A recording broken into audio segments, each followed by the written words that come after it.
Hey guys, it's Jen and I'm back with another video for Altenew.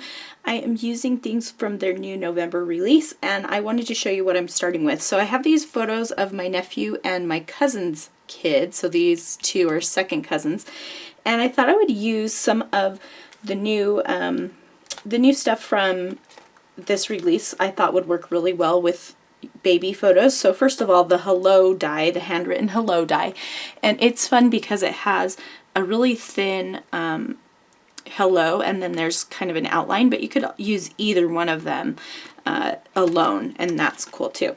And then this little I love you to the moon and back, this is a mini stamp set, and these are really inexpensive, so this is a fun one, and I thought that phrase always makes me think baby, so I'm going to go for that.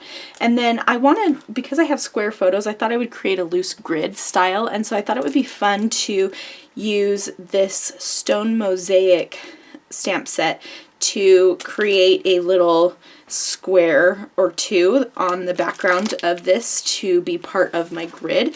And so I've chosen some inks in blues and yellows that I think I'll use for this. And then a lot of the phrases on here are good too, like hello precious friend, and you are the best, and today's going to be a good day. I thought those could work for this too. So I'm going to go ahead and get started, and then I'll talk you through the rest of my ideas and my process.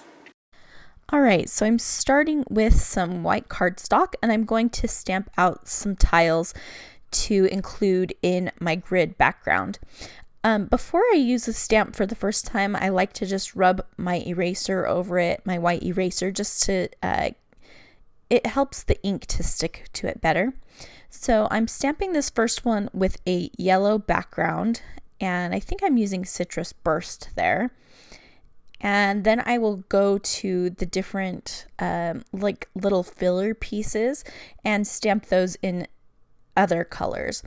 And the thing that I love about this stamp set is that when you stamp it in gray tones, it really does look like a stone mantle or like a stone tile. And when you stamp it in other colors, it kind of looks like confetti. So that's what I'm going for here. And I am using Honey Drizzle yellow ink now, and the blue I used was Sea Glass. And I like the tone-on-tone yellow with the that darker hue. I think it looks nice. So for this one, I was thinking about trying Mountain Mist. I guess I do try it. I thought I used something else, but I go with the Mountain Mist. And I like these colors, the yellows and kind of bluish greens. And oh, I do change it. I felt like the Mountain Mist looked too much like the Sea Glass, so I go in with, I think that's Lagoon, and I am stamping it again. Next, what I'm going to do, I want to use this little, it's called Mini Moon, and I want to use this because I think that sentiment, I love you to the moon and back, really reminds me of what you would say to a child. And so I want to use that here. So I'm using some ink cubes from the Gentleman's Gray set, mini ink cube set, and stamping that out. I stamped it twice because I felt like the second time I stamped it looked better. This also comes with a coordinating die, which is just a circle. So if you have a circle this size, you could cut it out. I'm not exactly sure of the size on that moon. I think it's about 1.5 inches. Actually, it looks like 1.25 inches if I'm setting my mat.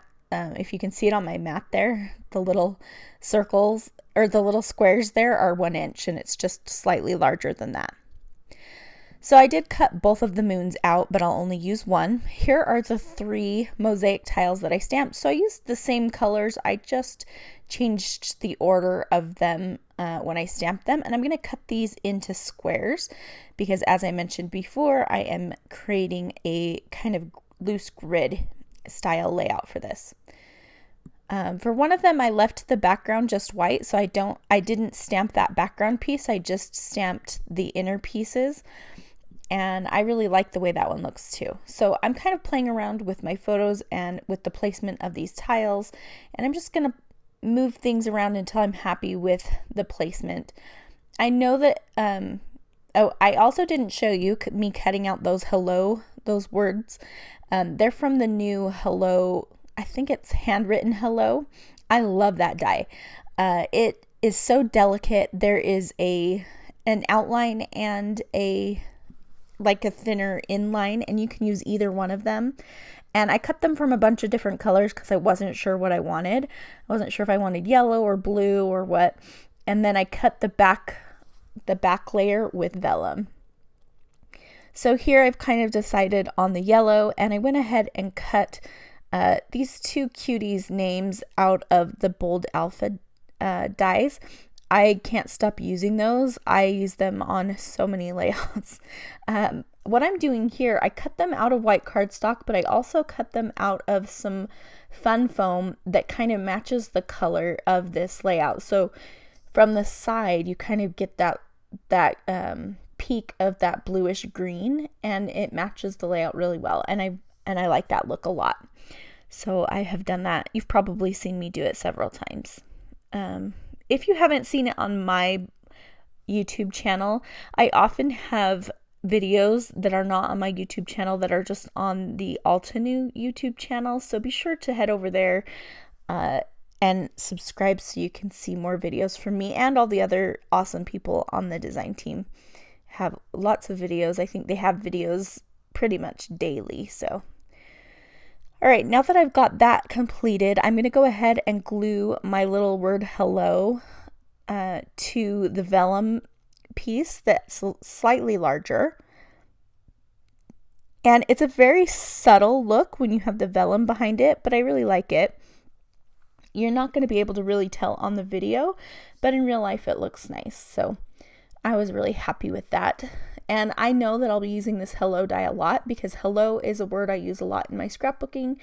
I use it a lot in card making. I have a video coming to the Altenew blog, some projects and a video coming to the Altenew blog in just a few days where I use this hello die again. So at this point, I decided that I wanted to add a little something to my background. So I grabbed my clear gesso and I'm just applying a thin coat to the background of my paper there. And I'm going to use some of the Altenew watercolor brush markers to add some color to the background.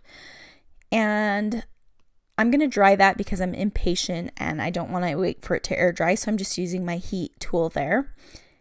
And I like the clear gesso because the white gesso sometimes has a yellowish tint to it, and when you put it on white paper, you can kind of tell. So I have some packaging here, and I'm just going to use that to kind of do the smushing technique for my background. I accidentally poured out some alcohol ink to start with, and that's not what I meant to do at all. And so I will come back to that later though. But what I'm doing here is I'm using a little bit of Sea Breeze and a little bit of, I think it's called Sunshine. I have the spring watercolor markers set, so that's what I'm using. And I'm just making kind of a bluish green and smushing that ink down. Here's a little bit of just yellow and I'm adding it. It gives a little green hue, and I'm adding a little bit more so I can have some more yellow in there. And this, I always feel like when you do this kind of technique, it kind of looks like a hot mess, but when you put everything back on top, it really comes together. So I really love doing this, and I need to do it a little bit more often, I think. Also, the other thing about doing mixed media on the background is sometimes the paper warps, and I am actually going to cut this paper down just slightly and glue it to another piece of cardstock just to help flatten it out a little bit. I'll do that in a minute here. So now I'm laying everything back on top, trying to see if I have all of the mixed media where I want it and if it's looking good to me. I am liking the way that it looks, so I'm just kind of playing around with the placement there. Here's where I decide to cut that paper down, and I am roughing up the edges a lot because I really like that definition. And it gives a little bit of interest. So I'm kind of emphasizing that border. So again, I'm playing around with the placement here, and you can see that I am doing a grid where some pieces overlap a little bit. I really like doing a loose grid style like this. It's a little less rigid, but it's still orderly, and I like that. So I'm going to start putting down all of my pieces now. It's time to commit. And so just laying all of those down with some adhesive, and I really like the way this is coming together. These colors are just awesome, and that little photo in the center of my nephew and my cousin's baby is just the funniest, cutest little thing I've ever seen. I love that. The baby stretches, you know. So I'm gluing down my title now and just trying to make sure I get it pretty straight. I'm not using a ruler, but maybe I should be. For the top one, I'm just using the photo as a guide for where to put those letters. And I didn't want to cover up the tile too much, so I did push the title over to the left a bit. Oh, here I do pull out the ruler to fix that up just a little bit. And I thought that this title, Hello Brooks, Hello James, was a good title for their first time meeting. So again, that hello die I feel like is going to come in handy in my craft room for sure. I'm trying to unclog my glue here. I'm using my favorite glue, which is this Nuvo Deluxe adhesive. I accidentally broke off the tip, and since I broke the tip off, I have had trouble with it clogging, but before that it hadn't clogged even once. And so I really do like that glue. I just need to not break it. All right, so I glued that down, and then I put a clear block on top of it just to hold it in place while that glue dries. And so I'll leave those both there for a second. And now I'm going to try to decide where I want to put that moon. And I do want to stamp I love you to the moon and back. And so I'm trying to decide how I want to do that. If I want to just stamp that on a white piece of cardstock, or do I want to stamp it on the background somehow? I've got a piece of scratch paper here, and so this is what I do a lot. And if you've followed my channel for a while, you probably know that. But I will use a scrap piece of paper to stamp things out and then figure out how it looks, how I like it. I can cut it up, I can move it around. And I decide that I want this in one straight line, not stacked up. And I'm going to just stamp it on this little strip of cardstock here. So I'm using some gray ink, again from the Gentleman's Gray ink, mini ink cube set, which I really love. And I dovetailed the end of that just to give it a little something extra. And at this point I'm thinking, do I want it on a different color maybe? Is white the color I really want to go with? And then I was thinking too, do I want to stamp it in a color? And I go back and forth a little bit. I do like the yellow, but I think I'm going to stick with the gray ink. And so I'm going to stamp it out again. And I'm just at the very bottom of the screen there. Sorry if it's hard to see. But just, I'm eyeballing it. I could have lined this up perfectly if I wanted to try to do that, but I don't usually care enough. And you can see I'm just using my scissors to cut that out, so it's not going to be perfectly straight either. And I'm totally cool with that. So here it is in the yellow, and I made it a little bit too short, and so I'm just adding a little piece to extend it, and I'll plan to cover that kind of seam. I'll plan to cover that up. You can tell I was kind of feeling lazy at this point if I didn't want to re-stamp that. But, you know, that's just how it goes sometimes. So now I'm looking at the phrases that are on this stone mosaic stamp set and trying to figure out which ones will work for this layout. And like I mentioned at the beginning, there's a bunch that I feel like could work pretty well. And I'm going to stamp them in gray directly on the background for the most part. Here I've just stamped it to see if I like the way that it looks and where I'm going to place it and that kind of thing. So again, those little scrap pieces of paper coming in handy. So I stamped above that top photo, "You make me happy." Fit perfectly there. I'm going to stamp to the left of that other photo. I think that just looks really cute. And I'm going to try to stamp it in one more place, I believe. Maybe I don't, because the moon little phrase can be the third little stamped image. I don't always need to stamp in threes, but I like to. So I'm looking through my little bin of stuff. This bin has embellishments from the Live Your Dream collection, and it has other pieces that I've stamped or die cut from past projects that I haven't used. So I'm just looking through here to see if there's anything that I might want to include. And I don't. But I do decide to pull out some hearts from my stash. These are little puffy hearts. And I'm going to color them with that alcohol ink I brought in at the very beginning. So I'm using, I think it's sea glass alcohol ink. And I'm just using a paintbrush to paint those puffy hearts. And now they'll match my layout perfectly. And they'll stand out a little bit more than if they were just white. So I really love the alcohol inks for that. You could use, I don't have the artist markers, but you could use the artist markers if that's what you have. And I'm using one of the hearts to cover up that seam that I was too lazy to cut another piece for earlier. And I really like the way that the hearts just kind of add to this and finish it a little bit.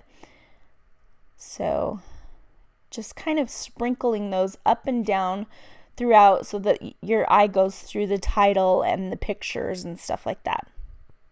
There's a little space next to the word hello that's kind of bothering me. And so I kept trying to put a heart there, but it wasn't quite right. And I'm going to end up stamping a phrase there. I think I cut my stamp up, or maybe I just mask it. Again, I'm using a piece of scrap paper to see how I like it before I actually do it. And I think I just masked the stamp. I don't think I cut it up. Oh, maybe I did. Yeah, I think I did. It's okay to cut your stamps, people, just so you know. So I stamped a little phrase there, and that ends up filling that space nicely. So there I have 3 different little gray stamped images directly on the background. And I'm thinking of stamping one more. There we go. I stamped it next to the bottom photo.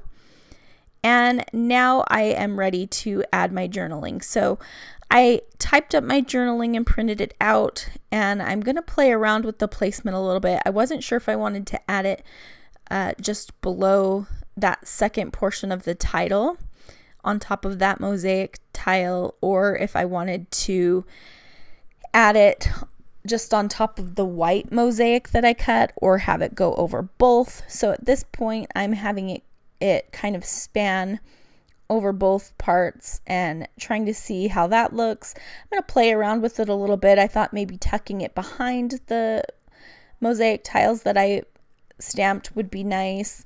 I didn't love that. I'm just having a little bit of a struggle trying to figure out how I want the journaling to go and how it's going to fit into the design of this layout, because I want those stamped pieces to show, but I also want the journaling to feel like it's not an afterthought, like it belongs somewhere. And I think I typed something wrong, or I don't know. I retyped my journaling. Maybe I typed it smaller. This is what I wanted to do. So this is something I've done in the past and haven't done forever, but I used to make my journaling wrap around a square to kind of give it the look like it's a ribbon wrapping around it. And that's what I decided to do here. So I did cut my journaling, or I shrunk it down so that it would fit on this square. So what I'm going to do is the very first piece, you cut the end. You could cut it into a dovetail. I just cut the end like a ribbon, just diagonally, and I'm going to glue that down. And then the second piece goes and just wraps around the entire thing, and all of the subsequent pieces wrap around the entire square until you get to the end. I'm using some sticky dots from Thermoweb to add adhesive to these because they're so small. It's just easier to just tap them onto these dots. It's like a dot runner adhesive, but just on a sheet. So you can just kind of tap whatever you want to get adhesive on it onto the sheet, and then it has the little dots on the back. So here's my last piece, and I'm cutting the end, and it's going to wrap around just on one side. So then when you look at it, it looks like it starts at the top and wraps all the way around to the bottom. And so that's what I decided to do for my journaling, and it feels more incorporated this way, and that makes me happy. So I'm glad that I did that. I am grabbing the Altenew watercolors. I think I just wanted to add a little bit of shadowing. I'm adding splatters. So I'm just getting some gray, not ink, but gray watercolor and a water brush and kind of splatting it around. The water brush isn't the best for splatters because it kind of holds the color in there rather than a regular brush where it lets it out. I don't know. It worked okay because I wanted really little droplets, but it really does work better with a regular paintbrush. But I wanted to use the gray, so I used the watercolors for this. And then I'm stamping the date, and that's going to finish this. So I hope that you enjoyed that. Here's a closer look at the layout. Again, this is part of a blog hop for Altenew's November release, and if you head over to my blog, you'll see the 2 other projects that I created, including this card using the stone mosaic stamp set, and this layout using the poppy, I can't remember what it's called exactly, but a poppy stamp set. So be sure to head over there for prizes and stuff. If you have any questions, leave a comment in the video description, and I have linked 2 available products below as well as over on my blog. If you're not a subscriber, I'd love for you to hit that subscribe button, and here are a couple other videos that you might enjoy. Thanks so much for watching, and I hope to see you again soon.